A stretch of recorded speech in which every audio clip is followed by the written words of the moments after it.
Welcome back to the SportsMax Zone. We start with cricket. The West Indies, a 38-member contingent, are well into their quarantine after landing in Bangladesh on Sunday. The team is due to play a practice match on January 18 at the BKSP ground ahead of the one-dayers, which starts in Dhaka on the 21st. The last time the Caribbean men toured Bangladesh, they lost all games against the Tigers.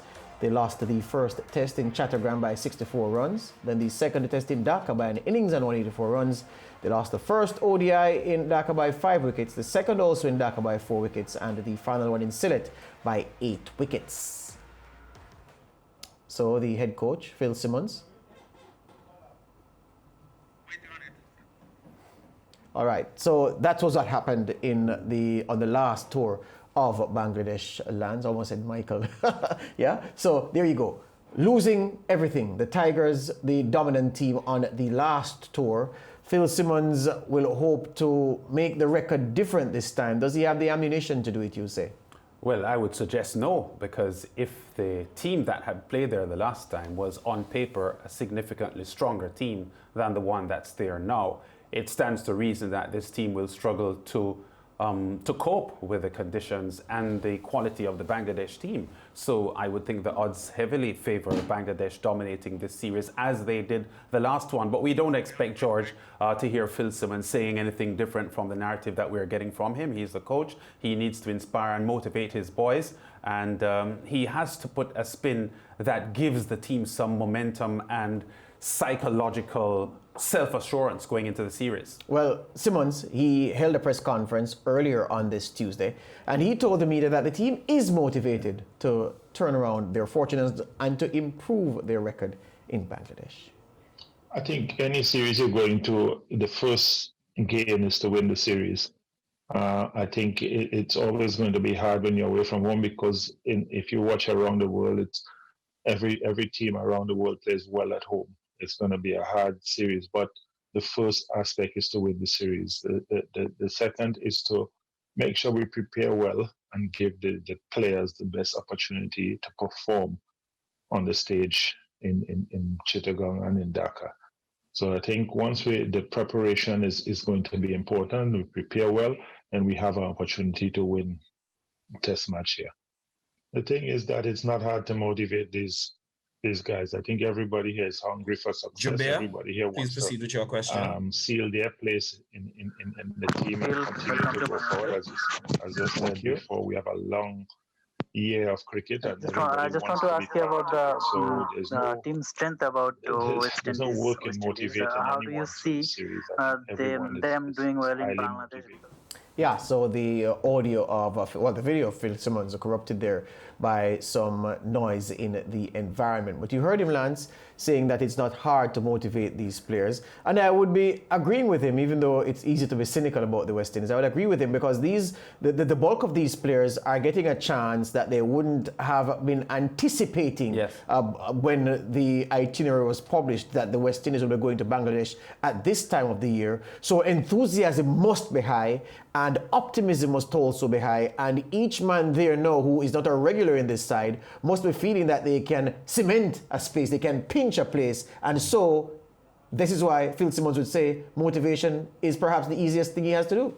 Yeah, and you have to agree with him because it's an opportunity for them to grab the chance of playing international cricket, which, as you said, George, previously, they may not have had that opportunity were it not for 12 of the first choice players announcing their unavailability for this series. Having said that, I found it interesting that Phil Simmons would speak so stridently about proper preparation because we're days now ahead of this series, and I'm not sure if now is the time to be talking about proper preparation because you're going on a series like this. I would think months of preparation would be ideal, and they haven't had that. So they're going to be trying to make the best of a shortened preparation period, and I just don't think that the team is being prepared as well as it could have been. Yeah, well, the thing is this, under the circumstances, what can we reasonably expect from this West Indies team? What quality of performance are you anticipating, and what result in the two series would please you? Well, the first thing is that if the last time they lost every single match they played, I would say that to start with, they would avoid defeat in every single match they play. And on that count, would at least better the last performance. But this team, as you said, George, has some players that have not had an opportunity before. They have this opportunity now. Now, we have said for a long, long time that technically West Indies cricketers have been deficient on the international stage. Now, several of them are fringe players. Now, their mental capacity and determination to succeed will be key factors in how they perform in this series. And if it is that there are some players here who are mentally tougher and have a lot more situational application to the task at hand, it could be that they could do better than we expect, because a lot of your performances in international sport has to do with confidence and application. And even though the players who, many of them have opted not to go, are regarded as better players technically, and better players even from the numbers standpoint, maybe it is that some of these players who are fringe players are tough mentally, and that is what they can use to propel themselves to good performances. When we come back, we'll talk to Fazeer Mohammed and we'll pursue the discussion along the lines of whether this team has enough of the A word to get this job done. What's the A word? Stay with us and you'll learn about it after the break.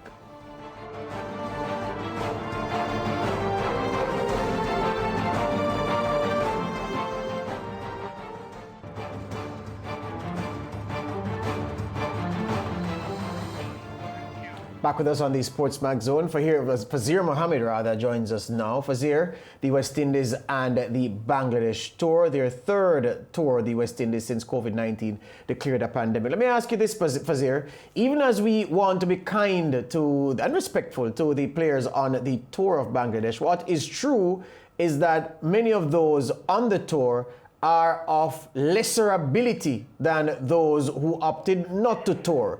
In that context, can we reasonably expect that they will play well enough to stretch the Bangladeshis, if not beat them in these two series?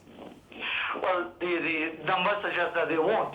If you look at what happened the last time the West Indies were there, with a full-strength team for a test series, they lost both test matches, one by 64 runs, one by an innings. West Indies have lost their last 5 one-day internationals against the Bangladeshis, including that humiliation at the World Cup when the West Indies could not defend 322. So it is a weakened team, we acknowledge that, and therefore by just sheer viewing of the numbers and the statistics, it doesn't appear encouraging at all. But really it's up to the players to play above themselves, because the records are generally mediocre.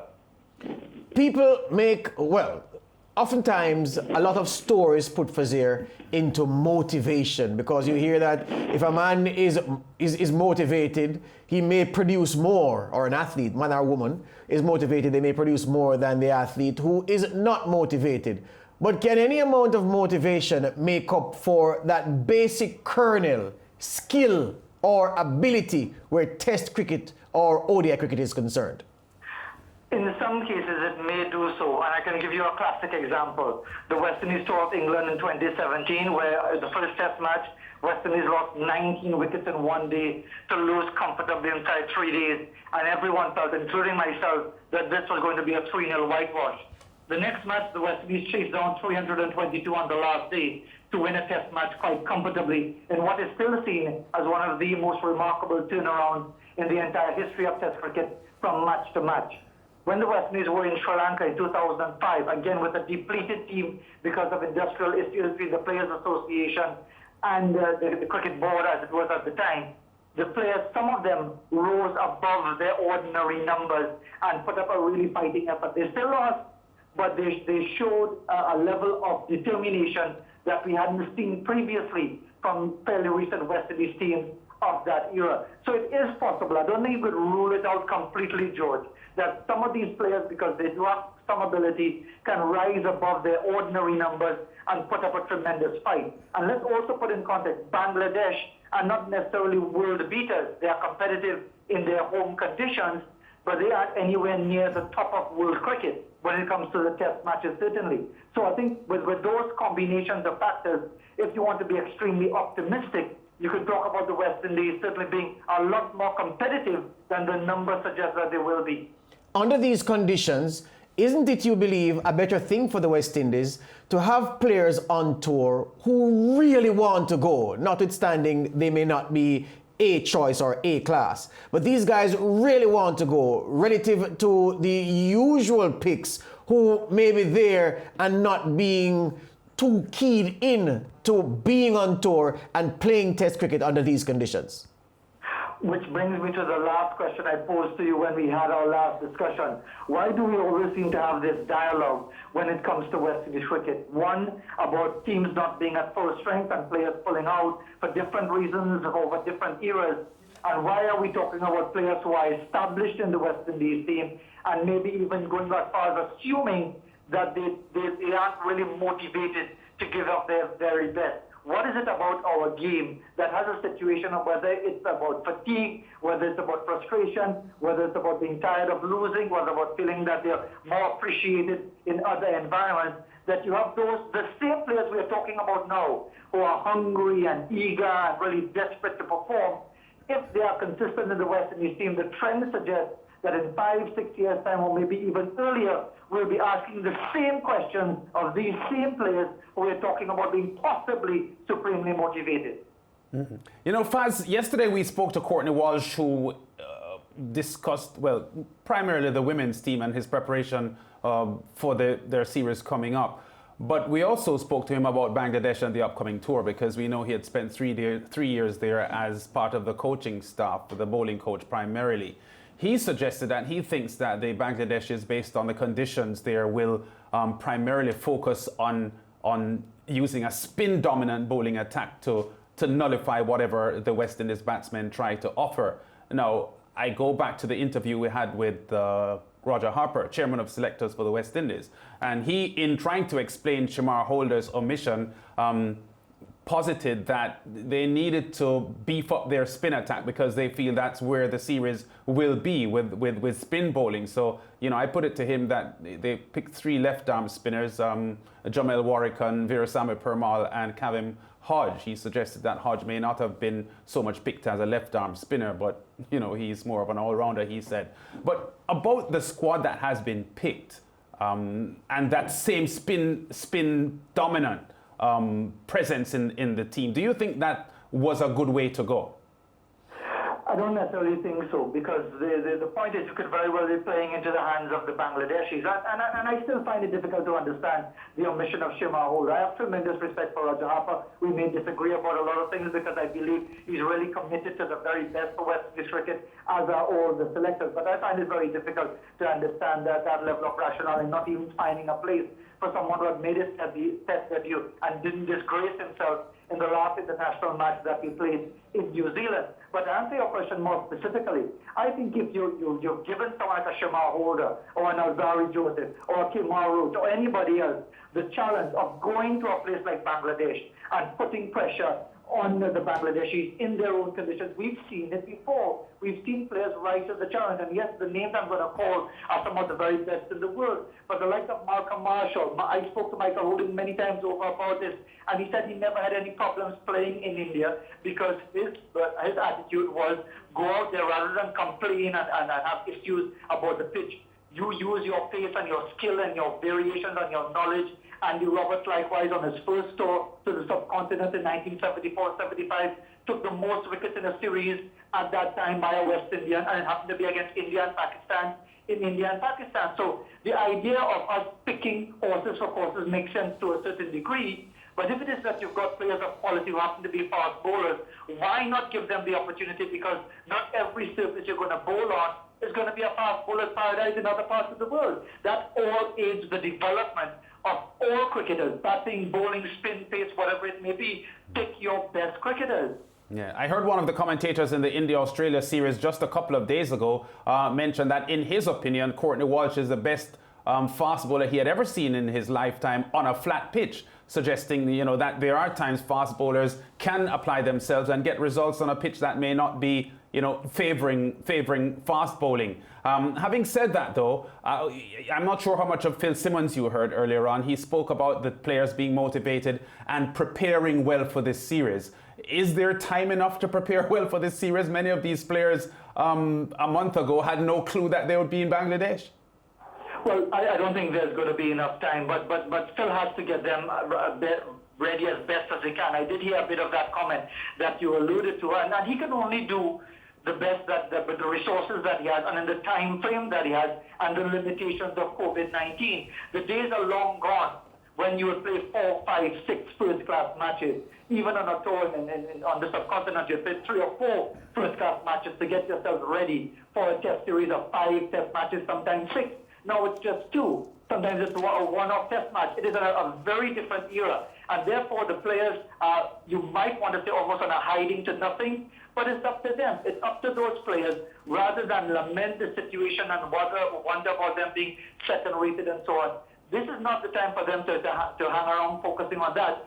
This is about, as Simon said correctly, for them to take advantage of the opportunity and perform to such a level, whether the West Indies eventually lose or win the odd match here and there, to make such a statement that they put pressure on Harper and company when international cricket comes to the Caribbean, hopefully within the next month or so when Sri Lanka arrives. And so there's personal motivation, there's team motivation, and as I said before, I'm not under any illusions whatsoever about the challenges because I think the West Indies are underdogs against Bangladesh for a number of reasons. But it's up to those players, and they can make no excuses if they don't take advantage of the chance, at least by virtue of their attitude. Fazeer, who do you think will be our leading run scorers in this test season? Now, it's whatever the result, regardless of the result, who do you think will be the 3 men making the most runs for the West Indies over those 2 tests? Well, now you're putting me on the spot to really come up with some names. I'll go with the captain, Craig Brathwaite, to get among the runs. As to the others, because you've got so many players who are still struggling to find their way in international cricket, it's very difficult to say it with any degree of confidence. You automatically want to go the easy route by saying Craig Brathwaite, Jermaine Blackwood, Joshua De Silva. So just so I could give you an answer, knowing full well that I'm probably wrong, as I generally tend to be when it comes to these predictions, I'll take the easy route of the captain, Craig Brathwaite, the vice-captain, Jermaine Blackwood, and the young man who made his test debut and was reasonably impressive in New Zealand, Joshua De Silva. They'll be my top 3. And you know, Fazeer, the reason for that question, it was a roundabout way of asking you what do you think De Silva will do on the tour, because as you say, it's easy to say Craig Brathwaite and Jermaine Blackwood based on what we would have seen from them in the past. But you would have seen a lot of Joshua De Silva even before he played that game, played on that New Zealand tour. Is he of the kind to continue moving upwards at this level, or will he do like so many have done before him, give you a good innings on debut and then nothing after? Well, let me put it in context again, and I hope I'm not taking too much time. When Dinesh Ramdin took advantage of his opportunity, or when, again, players were left out for Sri Lanka in 2005, he impressed immediately with a half-century against Muttiah Muralitharan, Chaminda Path and company, and that was in Colombo. And the way he looked as a batsman, the way he shaped up as a glove man, the way he played in a one-day international, the last the West Indies played in Sri Lanka, he looked the part. He looked someone who would be the Adam Gilchrist for the West Indies. It didn't happen. 3 years after, he was dropped because of indifferent performances and so on. 2 years after that, he held up that sign to humiliate one of our greatest players ever. And that speaks to a number of different issues. I hope Joshua De Silva focuses on his cricket and recognizes that an opportunity like this, a fairly encouraging start, is only a start and nothing more. And therefore, he has to avoid the pitfalls that would have bedeviled the likes of Dinesh Ramdin and so many others who would have started brightly. Remember, those who would have started with hundreds on test debut. Adrian Barrett, nowhere to be seen again. And indeed, the last 2 as well, getting hundreds on their test debut. Kirk Edwards also, and his fellow Barbadian, getting hundreds on test debut, nowhere to be seen again. And therefore, it's a salutary lesson to someone like a Joshua De Silva to not get carried away with what I or anyone else is saying to him, but to focus on his game and recognize that he has a long, long way to go, and just a half century means nothing. Excellent. Thank you very much for your contribution, Fazeer. Another time, I'll ask you to say the first thing in the line of conversation from those who will criticize Craig Brathwaite for being in the field and not doing anything to inspire his team, because of course we know that he doesn't have the strength and resources to be able to do certain things to dislodge the batsman. He will be criticized for that, and yeah, it's what we do in the West Indies. We have unrealistic expectations and we live so much in the past. Well, that's for another show, Fazeer. Thank you for your time today. Always a pleasure. Take care, gentlemen. Good. Lance, make no mistake. There'll come a time over the course of the 2 tests where the criticism will be that Craig Brathwaite is a poor captain because Bangladesh are batting well and he didn't do anything. Now, who's the best captain in the world, you would say? Kohli? I'm not too sure. Test captain. There are many critical people of Virat. Well, let's say Kohli. Captaincy, let's say Kohli. Yeah. Kohli with this West Indies attack, what could he do? Nothing, George. We'll take a break. We come right back with more SportsMax Zone.